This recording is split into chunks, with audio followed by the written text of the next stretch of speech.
It's time to step inside the Octagon with your host, Ike Feldman.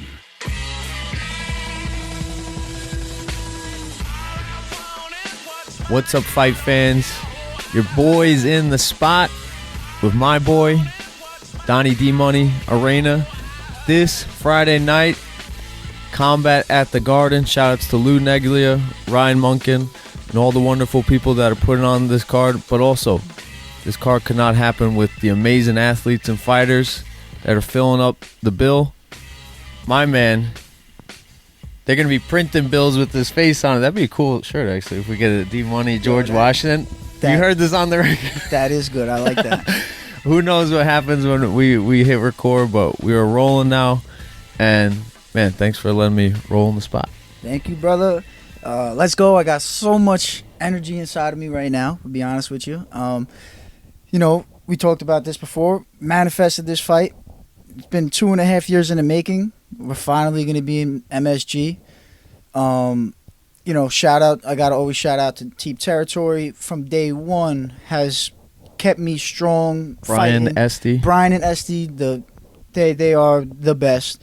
Taking care of me from day one. Team Territory, Lift Effing Heavy, and Buds and Bagels are my two new sponsors who have been just so transparent, so good with me and everything.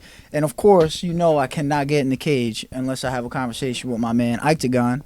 So here we are, baby. Let's go. I think, damn, bro, it is fight week. My goodness. Yeah, I think this is at least 5th or 6th, but the record keeps going. So you are the most appeared on the Octagon. Look, we're doing big things. We got microphone. I love the microphones. Thank you. But man, yeah, talking about manifesting before, I know a lot of people love McGregor. A lot of people love spirituality. The believe, achieve, conceive, or believe, achieve type of mentality. But it's also fucking grind and work and put in the elbow grease. And you're doing all that. And when you do all that, things can happen very fast. You know, maybe you have, some people have, like, I'm trying for a month. Backstep. 6 months, I'm trying. No, dude, you've been grinding and you are making these things happen. Amazing. And anybody who looks to you for inspiration, they're probably like, oh yeah, I could do it. But there's so many that only God sees, sacrifices and hard days that, you know, if you want to achieve your dream, come along with it. Yes, sir. Well, yeah, the MMA gym is like a revolving door. So you say, you know, it's the hardest thing is about just getting there. You know what I'm saying? True. Getting there every day. Every day is not going to, I'm not going to sit there and act like every day I'm like Superman in the gym, feeling great.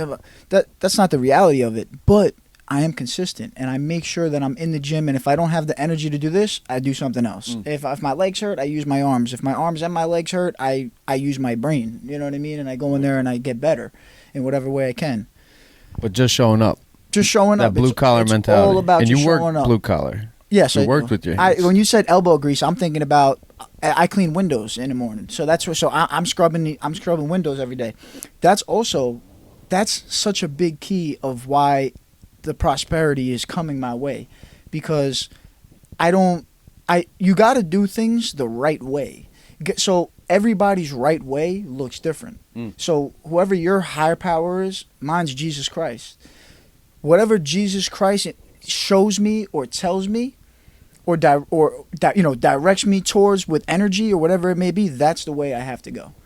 You know what I'm saying? So for me, the right thing is getting up and going to work every day, and then getting out of work, going to train either strength and conditioning, jiu-jitsu, or striking, depending on the day, coming home, doing some recovery, closing my eyes for 30 minutes. And when I say a recovery, I mean like active stretching or ice bath or a swim or sauna and all that stuff. Have you found it to be fun, the recovery? A lot of people, they're like, I'm good after the workout, and they go home. I found it. How do you attack it? What's your mentality? The reality is it's a part of the job. It's, you know, like anything, the hardest thing is doing it. So, right. Like, it's, of course, you know, I work. every morning. I start at 6 a.m. in the morning. You start at 6? I start at 6 in Manhattan. So when I get home, I'm going to keep it PG. But what I would like to do is see my girl, have her, give me a nice hello, and then, chicken parm sandwich. and then kick my boots off and eat something, and relax and lay down, and then maybe wake up in 3 hours and go do a light workout or so. That's what I would like to do in terms of like what my body wants to do, But I'm talking about on like, but I have this motivation and this fire inside of me that's why I don't do that every day, and I stay motivated and I stay consistent and everything like that. But if I would love to just kick my boots off and relax. And you're seeing everything like happen, like the hard work pays off, like 100%. I'm you starting. ever have that slight inkling of doubt, and then all of a sudden the next day something amazing breaks through, and you're like, wow, it's still working. I doubt myself about 50 times a day, and I believe in myself about 51 times a day. Woo! Did you make that up? I just made it up. That was good. But that's real talk. That's the reality of it. I will leave the gym. I'll go to work. I'll come home and I'll go to the gym at 12 o'clock, right, and do some light MMA sparring or something like that. Dude, I'll be feeling like on top of the world, amazing, feeling great. 2-3 hours later, back of being a civilian, doing whatever it is I do throughout my day. Am I working hard enough? Did I eat right? Which I do eat right, and I do work hard enough. But I'm just saying, right.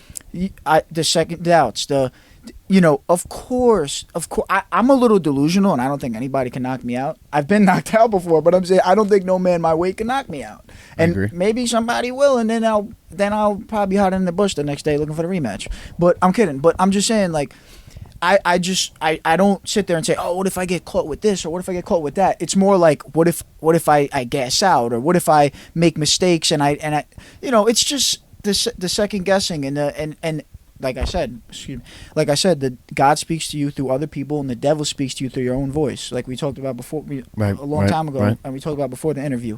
So when I'm at the gym and everyone, you're a beast, and they hold me accountable. We don't want to hear it. I'm tired today. Shut up. We don't want to hear it. I have a great team around me. You know what I mean? Not just yes men. Yeah. Far from that. You know what I'm saying? Yeah. Far from that. But they telling me, yo, you're gonna kill him. You feel great. You're the best you've ever been. You're ready. You could fight any guy outside of the top 15 right now with no camping. They tell me you're a beast, and then what does the devil tell me in my own voice? You're a loser. Blah blah blah. You ain't gonna do it. You ain't gonna. Right. Everybody hears that. You know what I'm saying? So, like I said, 51 times a day I believe in myself. 50 times I doubt myself. Wow. That's how I win the day. Wow. I think that's like a king who like is not satisfied about like the territory. Like it's like, oh, you got to worry about the enemy from the northeast or the southwest. It's like, I hope I pointed in the right directions when I said that. I couldn't tell you unless I had a compass. True. Your compass is pointing north, man. You're headed towards the North Star. Just back to just manifesting. Like you feel it.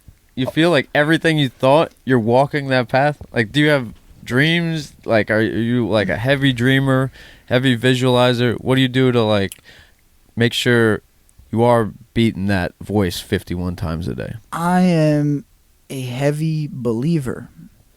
The answer to everything is Jesus Christ. And I know Dana White a couple years ago said, we don't want to hear about Jesus every time you fight. You're going to hear about Jesus every time I fight. And first thing you got to say on the presser, you got to tell him, hey, Dana. And you're going to pay me. You're going to pay me to talk about him. But yeah, man, I'm just, it's not that, am I a grinder? Am I a fighter? Am I a lover? I'm all these things. I'm a dreamer. I'm all these things. But more importantly, I'm a believer.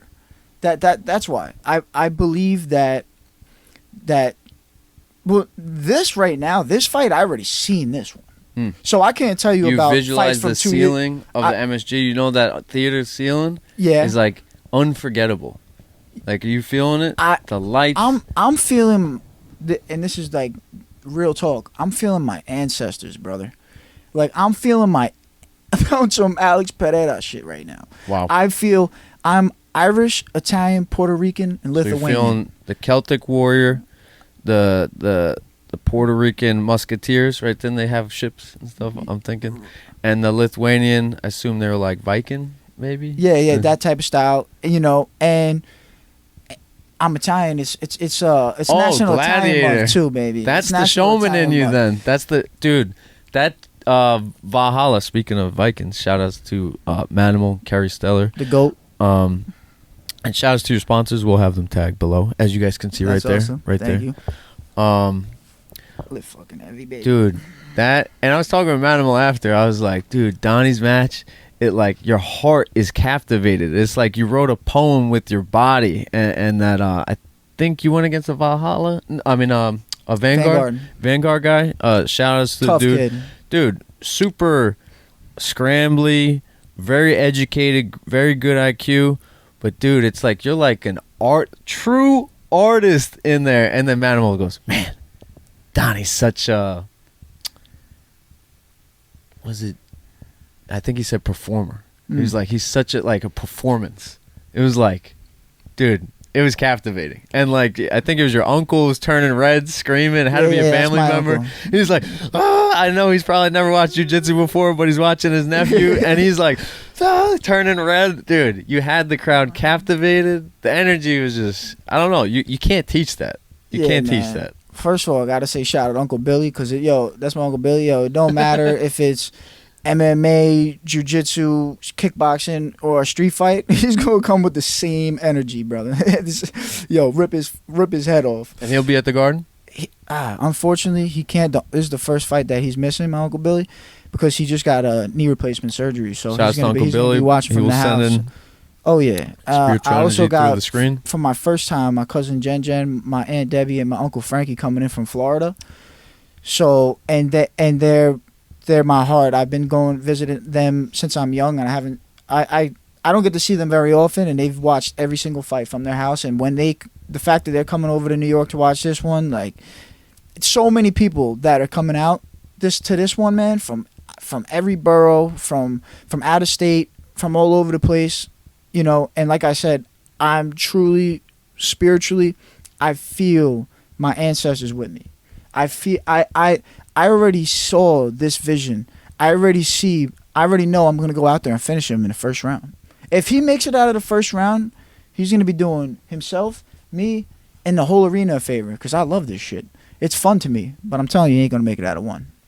Wow. And he's 5-1, champion at Flex. He's got his record. He's not no... Oh, was a champion. Wow. Yeah, he's. Okay. I think maybe he's not active, or I don't know what the story is over there with Flex, because everybody's a champion apparently, but whatever. But in Ring of Combat, there's only one champion. His name's D Money, and I can't wait to go out there Friday and do what God already written. You respect him, with right? Jesus Christ already. I respect him. And not only do I respect him, not going to worship him. Not only do I respect him, I love him. Jesus. That's even scary. Listen, I love him. The opponent? Straight up, I love him, wow. And I mean that. I love. It's even his scarier name's Justin than saying Rosario. you don't love him. I love him.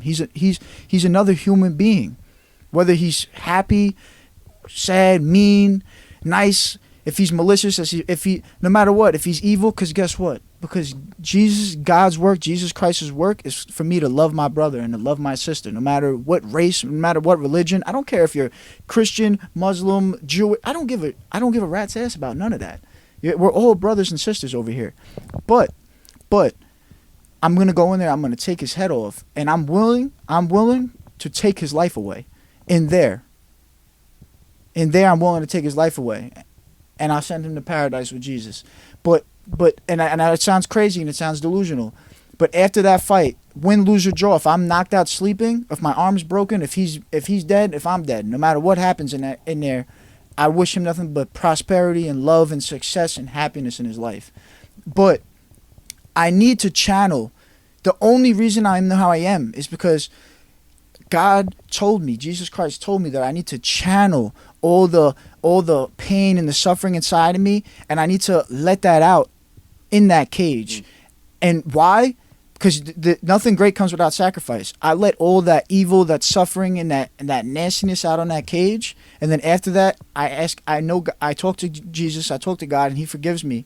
And I pray for my opponent to have a great life, and I want them to be good and everything like that. But I need to let all that evil out of me. I need to let all that shit out. on fight night so that I could be a great human being and a great soldier of God the other days of the year. I almost said 364 days, but I fight more than once a year. But my point is, all those other days I could be the nicest guy in the world, and I am. And the truth is, I could say now, I don't want anything bad to happen to him. I don't want to kill him or anything. But when fight night comes, a different man comes out, and I'm coming to kill him. I'm coming to murder him, bro. And you're proving that. When I pulled up, you were in the door looking like Shreddy Krueger. In my opinion, I think you've pushed the envelope. Can you agree with that? This camp took it to another level? I didn't do anything. This is God's plan, baby. So God, I know it's gonna get annoying, but the truth is, right now, it says on my shirts, right? I got shirts that on Team Territory's website up for sale right now for this fight. It says D Money Militia on it because that's how I feel. I feel like I don't have a team behind me. I feel like I have a real life militia. I can't even say we're an army because we're a real freaking street, but we're a militia, baby. And but on the D Money Militia shirt, it says "Let go and let God." So this camp, I fully let go and let God. You know, other camps, there's times where I tried to, you know. That's deep. What does that? What does that mean? That so, like, you just, I don't know. Kind of like, explain it. Okay, so the reality is, every morning God has a plan. Every morning Ike has a plan. Now Ike has make a shit ton of coffee. Ike is a married man. So he has to run his plan by his wife. For sure. Same me. I'm a married man too. I'm saying whatever it's not all about us, right? But I'm just saying whatever our plan is for the day, right? Right. Okay, no, yeah. Without God, if we don't seek God, right? The devil's going to creep in. That's just a reality. Maybe it won't happen that day or the next day, but it's slowly he's going to be creeping his way in. Yes. And we all have desires. Whatever, yes. I don't care Temptations. who you are. Yes, thank you. Everybody has desires, including the priest and the pastor and the pope. Right. That's the reality. I believe we're half animal. Okay, yeah. We are. We want to fight and fuck instinctually. Somebody steps on your shoe, you want to punch them. You see something, like, and it's like you got it. I believe it's like the human side that snaps back to discipline. Like, we're all different. Someone steps on my shoe, I want them to bow down and clean it. No, I'm just playing. Yeah, I know exactly what you mean. It's like instinctual. Yeah. So, yeah, it's the temptation you have to defeat. The temptation is so real. So, my point being is like, just like me getting up when I take my 30-minute nap, do you think I want to get up? No, of course not. I'm tired. But that's God's will that gets me up.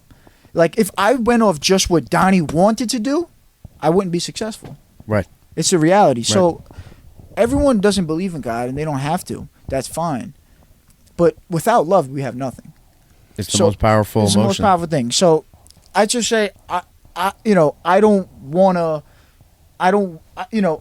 want to do things Donny's way. But because I have Jessica, my girl, and I have Lisa, my mother, yes, their cares matter. What they want matters. You know what I'm saying? That me personally, if I have $100 in my pocket, the selfish version of me is like, oh, I could get me a $100 pair of shoes. The God, the real higher self is like, let me give 50 to my brother because I know he probably only has 10 in his pocket. You know, I'm just, you know what I'm saying? That's just, what it, and every day. You said before, you've known people who have 1,000, give 10. You have 10, you give 10. I'll give the 10. Dude, same way. I think too many people, this is my little stance in this episode, love women. Women are the strongest people in my life. But also, people worship, I think, money too much. Like I was saying before, and I kind of had a ding quote. I was like, oh, I was very proud of that. Doesn't matter how many Ferraris you have. If somebody in your family's sick, you're dying inside. 100%. And it's like, money's not everything. Yo. It's a representation of your work, your body work, what you're going to accomplish.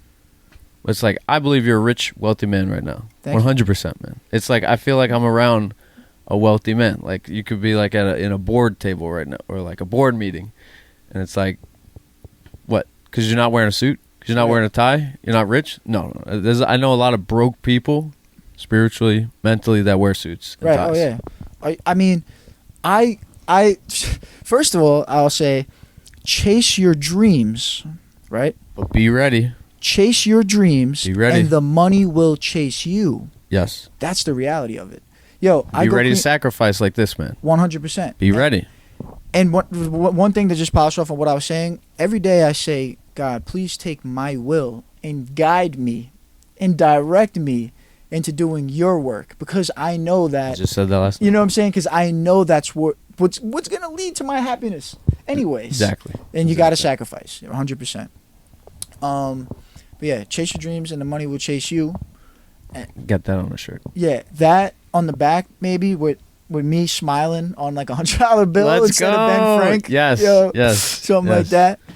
You And know? then we got to get you holding the kite and Yeah, bifocals. holding the kite. Yeah, man. Yeah, I know my history a little bit. I know Ben Frank flew the kite and everything. You mind if I bring up the book that you suggested? Yeah, you can bring up whatever you want, brother. So Joe Rogan talks highly about Hicks and Gracie. We obviously know about Hoyce, Henzo. But it's funny that the greatest warrior from the family is like the quietest one. And I believe there's a documentary on him. His son fights Kron, and Kron beats to his own drum, which I respect. Like Rogan always says, don't judge a man who's raising a man. Like it's more important to be a good father than just a good man. Like being a good father already means you're a good man, and you're raising another good man. And Joe Rogan says that about Hicks and Gracie. And you presented a book to me. I was like, bro, don't present some like encyclopedia boring ass shit. No. I'm not in the mood. Oh, no. I will not bullshit you. And you presented a Hicks and Gracie and Breathe book, and I'm like, I didn't even know he had a book. I was like, so Yo, yeah, talk to me. I don't want to spoil it too much. I take the it comes with one of those covers with a beautiful picture, but with Hicks in on it. I and like everything. doing this, too. But I take this off because it's Looks more annoying to read scholar. it like No, that. it looks too. cool, bro. Yeah, It it looks- looks cool, it and, looks and cool. I just if it's just a better feel for when I'm reading the book. For whatever reason, I always take it off. But Raw Breathe, dog over here. yeah, man. Shout out Brandon Royval. You know, Brandon Raw Dog Royval. That's right. That's He's right. fighting soon too, actually. But yo, could I see don't you want to guys say connected too in much Factory about X, this so you book, guys training dog. out there. I don't want to say too much about this book because I do want you to read it. But I will say that this book absolutely changed my life, my way of thinking. On top of that, the farthest thing from encyclopedia, this book, I mean, talks about, again, I don't want to give spoilers, but I mean, this guy was running in the streets in Rio de Janeiro with gangs and everything going on. Yo, this book, I'm talking, is just got everything in it that I love. You know, like the action, the dark places that you put yourself, and then you get yourself out. You know what I'm saying? Everyone loves a comeback story, baby. You know what I'm saying? Everybody loves it. Shout out to New York Mets too. We're talking about comebacks because you know we just made the playoffs. Let's go, Frankie Lindor. Yeah, baby. Frankie Lindor. Yeah, that was crazy last night. I saw the Mets had in a picture in home. I was like, oh, I got to bring that up, and I forgot. I'm glad that you brought that up. Big game today, 5:30. This will be dropping after the game, so hopefully they win. And let's go. Start the run. This is the year. Yeah, we're gonna double it up. We're gonna double it up tonight. My man. We're gonna have a lot of W's coming for the Mets, baby. Let's play a little word association. I'm gonna say one word. You say one word. Okay. Mom. Dad. Okay. Okay. What they. That was good. I don't know. This is my first time trying this. Okay, so what they mean to you in one word. Okay, okay, I get what you mean. Now you know what I'm Okay, saying. I got it. Mom. Everything. Dad. Strength. Jessica. Love. Law. MMA. That's two words. Oh, I there's guess. two different types of law that I That's can talk interesting. about. Yeah, that was weird. Law, MMA. MMA. We'll say one Law, word. MMA. Just MMA. MMA in general. My savior. It's two words. 2 words. Not my savior, but my passion. My passion. Artist. Makes me just think of the word free. Artist could mean so many things. There could be a million types of artists. You got that Michelangelo, Leonardo da Vinci blood in you. I do. And you're gonna make your canvas this Friday, October 4th. Combat at the Garden. Yes, sir. Combat. Oh, okay. I was going to say it. Combat. Freedom, baby. Okay. That's freedom right there. That's true freedom. Love.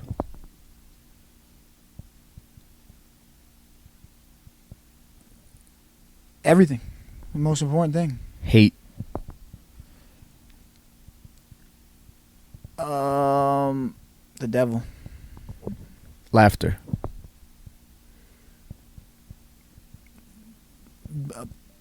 Trying to keep it 2 words, but a blessing. Work. Good for the soul. Family. Numero uno. Friends. Precious. Octagon. The best in the game, baby. Let's go, my man, Donny, D-Money, Arana. Give your shout-outs. Yeah, man. Shout out to my Lord and Savior, Jesus Christ. Shout out to all the sponsors that he said he's going to drop from the beginning of the video. Live Heavy, Buds and Bagels, and the Day Ones, Team Territory. Shout out my wife, Jessica Ruiz, helping me with this camp. My family, my father, my mother, my brothers and sisters, because all of them keep me strong. All my training partners, all my teammates, my corner, Michael Sullivan, Big Ray Panza, the one and only, Angel, Munkle, and Oscar, Austin. There's a million training partners for Volo, the man, you know what I'm saying?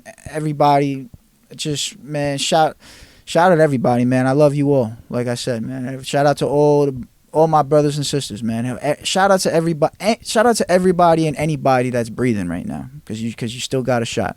Let's go. Wow, well said. Good luck. God bless, and I can't wait to see you perform. Man, keep that luck, but I'll take all the blessings. You're the best. I love that. Let's go, baby. Likewise, brother. Always. And we're out. Peace. Love. What's up, everybody? Your boy Ike Feldman just wrapped the interview with Donny, D-Money, Arana, co-main event this Friday, October 4th, under Lou Neglia's Combat at the Garden. But there's also, isn't there a fight on Saturday? Yeah, who's fight? Oh, yeah, UFC 307, Stephen Wonderboy Thompson, Joaquin Buckley on ESPN, but joined by the legend, Stephen Wonderboy Thompson. How we doing, brother? Doing good, man. I'm out here in this beautiful weather, Utah. You know, back home in South Carolina, we got hit by that hurricane. So a lot of trees came down, people with outages, but I'm up here enjoying the weather. The scenery is just amazing here in Utah. I'm up at Park City right now. I'm getting ready to head down after you guys to Salt Lake, where the fight, you know, obviously the fight hotel, got to check in and things like that. But everything's great, man. Weight's coming down, feeling good, feeling strong, ready to rock and roll this Saturday. Amazing, and can't wait for it. We were just going over your resume, man. I don't think there's anything easy about your resume, man. You fought the who's who in the sport.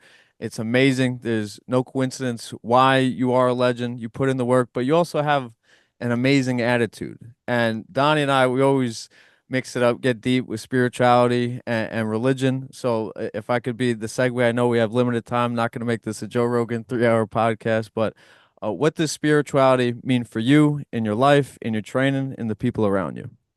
Man, I wouldn't be where I am if it wasn't for my Lord and Savior, man, to be honest with you. You know, anytime I have my ups, my downs, you know, frustrations, I rely on him. I give it up to him so that way I don't stress.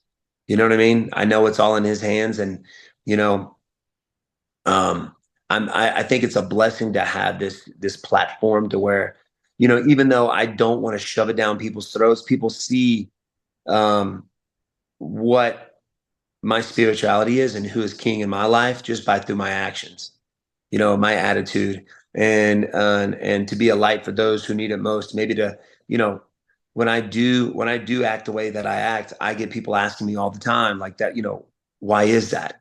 And that's where I can kind of go in and tell them about, you know, Jesus Christ and what he's done in my life and why I'm all happy, why I'm not stressed, because I know I'm going to a good place after this life. And to be a positive influence, not just outside of the cage, but in the cage as well. Because people see that, you know, now you have an era where obviously Conor McGregor brought it in, you know, where you have to talk trash. You gotta be this way to be able to get a fight. And I say you don't. And to be honest with you, it's a breath of fresh air to have somebody out there that's not talking trash, that's being a true martial artist, you know, out there in the cage. Because everybody's seeing the Conor McGregors now. But it means a lot to me, man. I mean, like I said, I wouldn't be where I am if it wasn't for my Lord and Savior, and I just try to give that back by you know teaching and not just through my talks, but through my actions is where people believe you the most. You can sit there and talk all day, but through your actions is how people actually see where your heart is. God bless. Yeah, that's beautiful, man. I didn't think I was going to be talking to Stephen Wonderboy Thompson today. I mean, you're an absolute legend, man. Wow, it's just crazy. But I just want to say what you said about Jesus Christ. I'm somebody who was in such a dark place as a young kid and everything like that. And when I finally, Jesus was brought to me through word of mouth, because I believe that God talks to us in our own voice and the devil speaks to us. I mean, forgive me, the devil talks to us in our own voice and Jesus talks through other people. Sorry about that. Yeah. And it's just so great to see somebody up at the top of the top somewhere where I dream and aspire to be, talking about the exact thing that I talk about and that I believe so strongly in. So, it's just keep doing what you're doing, man.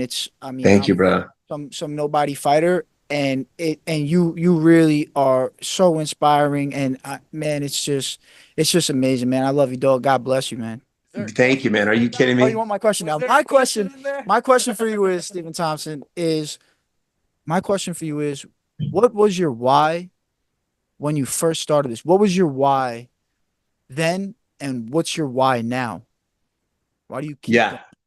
When I had my first fight, um, leading up to that, there was really not a why. There was just do because, I come from a family of martial artists. My dad fought back in the 70s and 80s. And my dad is a different kind of guy. He's kind of very old school, and there's no school like the old school. They don't make men like that anymore. He was very, very, very, structured, and it was mandatory for me and my brothers and sisters to train the martial arts at the age of 3. If we were living in his house, we were training.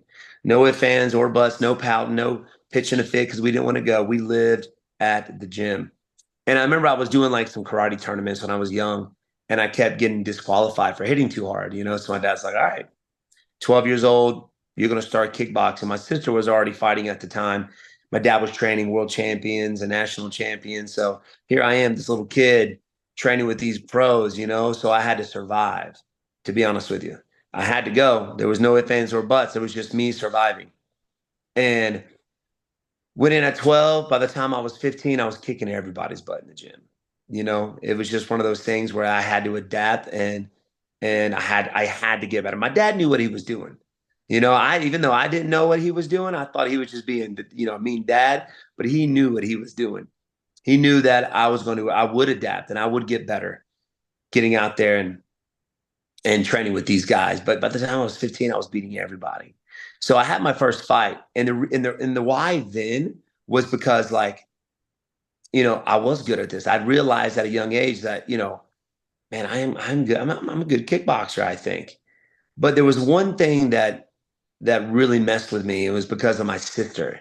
I had an older sister. Even though I was beating these men, my sister could always beat me, and I think it was because she would always beat me up as a kid, like mentally. She always would beat me mentally, and that's how she would get me. So I thought I just sucked. I thought I was terrible because I was getting beat by this girl all the time. I could beat everybody else, but not this girl. And she could probably still kick my butt right now. But so I thought I was terrible. So for a way for my dad to show me that I was better than what I thought I was, man, he threw me to the dogs. My very first fight, I was 15, 145 pounds soaking wet. The guy was like 26. He was like 20-0, undefeated. And that's who I had to face off against my very first fight. Beat the brakes off the guy. That's how I got my nickname, the Wonderboy.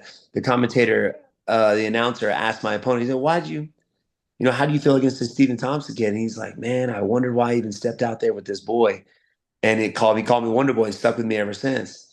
But I think my why at the time was I had to survive. I was 12, young kid, and there was no turning back. I had to train or I would get in trouble. So it was just survival. But now it's like I do it to try to better myself, not for the title, that's always there, right? With a mindset switch, and a lot of guys with the focus on just the title, and they don't get it, they tend to fade. They tend to fade out, right? With their skills, with their training, there's no real drive. So for me now, the why that I do this is to better myself. Like, how good can I get? Right? How good can I improve myself? Every time I step in the gym, like I can't believe it. There, even to this day, there are guys that will only train whenever they have fights coming up. Right? For me, I'm a lifelong martial artist. Even if I don't have a fight coming up, I'm in the gym training. So, like, how good can I get myself? Like and my test to that is obviously training, but also fighting against these studs like Joaquin Buckley this Saturday. That's my test. For instance, my last fight was Shavkat, one of the most dangerous guys in the welterweight division. Didn't hesitate. Wanted to, they gave it to me. I was like, let's do it. Even though I lost the fight, I was still happy with myself because there was a lot of things that I was doing in the gym that I was training for that worked. He was really having to struggle. I didn't think he was going to try to wrestle me, but it was just like something in my head. Maybe, he's talking about striking with me. He's going to try to beat me, outstrike me. But no, he didn't. He went straight to get me up against the cage to try to take me down. But there was a lot of things that were working that we've been practicing. So even though I did lose, I was still kind of happy with that performance because it was working. Things that I was working in the gym were working against Shavkat, one of the toughest guys in the division. So even though I lost that fight, I was still happy with it. For me to be disappointed in my fight is the fact that I didn't perform the way I think I can perform. You know what I mean? That when I go out there and don't perform like I know I can, that's when I can be disappointed. But if I go out there and give it all I got and I still lose, you got to be happy with that. I mean, that means I'm improving, I'm getting better. So therefore, next time I fight, I will be better. You know what I'm saying? So don't let the title or getting to the UFC I mean, that would be the goal, but don't let that be your whole focus. Your focus should be every day, even if I'm injured, there's always something that I can do in the gym. Like, don't let, your last loss or your win determine from then on. When I lose, I'm back in the gym. When I win, I'm back in the gym the next day trying to improve myself. And with that mindset, getting to the UFC, that will come on its own. Like that, there's no giving that will happen. You see what I'm saying? Yeah, yeah. You see a lot of people fall off. They make these big proclamations and they fall off. But consistency is key. Everybody wants to believe and achieve, but they don't want to put in the elbow grease and the hard work. That's right. We were just talking about that earlier. But my last question. Amazing first ever media question for Donny ever. Yeah, I just Let's want to say go. thank you so much. I'm not an interviewer or nothing. I got a little choked up when I got on the mic and everything, but I asked you a great question, man. Thank you. That was a good one. Everybody Yeah, should man. No worries, brother. That's it. I One for one. appreciate He's it. got to go out on top. speaks through people, man. Thank you. Yes, sir. Um, why will you win the chess match? I believe this is a chess match. It's not going to be somebody's going for an extreme blitz. That could be part of the game plan. That could be a move to move the bishop or the horse. But why will you win this intricate chess match on Saturday? Man, number one, I've got the experience. Two, I've got the patience to let it happen. That's the goal, to be out there and be patient. Yeah, you ask why. Everybody asks why Alex Pereira is so good. You don't see the guy rushing in. He's very patient when it comes to his striking. He lets the guy make some mistake and then he reads it. But then once he reads it, his body is in tune with everything else. So his reaction is there. There's no thinking about it. It's just there. You know what I mean? So being patient is big. This guy has a tendency to start rushing you, or if you hit him once, he wants to get that payback, so he'll rush in. So my goal is to be patient, waiting for that.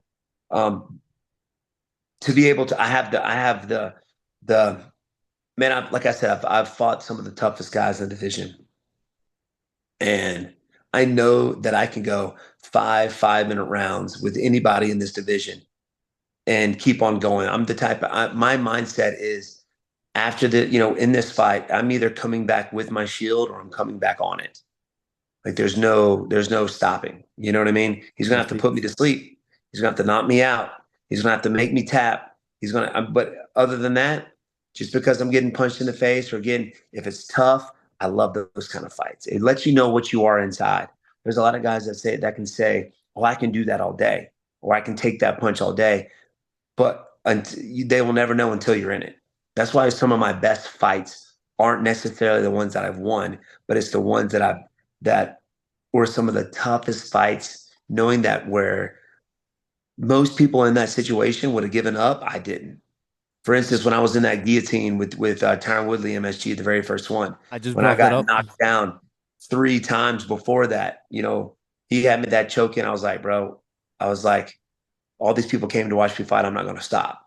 You know what I mean? And I didn't, where most people would have just given up. When I fought Matt Brown, I had a bad weight cut. I was tired 30 seconds in the fight, but I was like, this guy's going to remember me after this fight. Like, I'm not going to just give up. I'm not going to quit. I'm going to let him know who I am. You know what I mean? I'm going to beat him. I'm going to try to outwill him in this fight.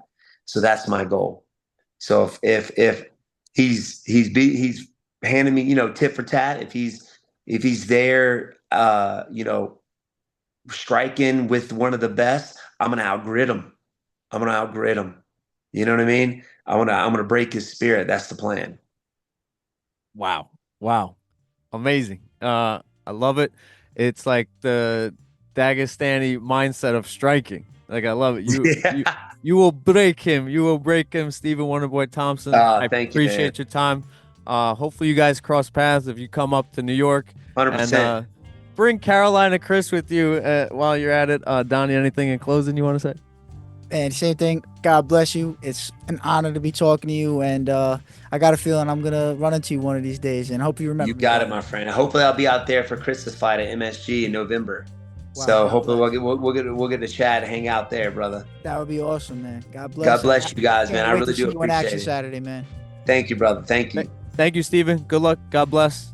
God Have bless fun. you guys. Y'all enjoy. Bye-bye.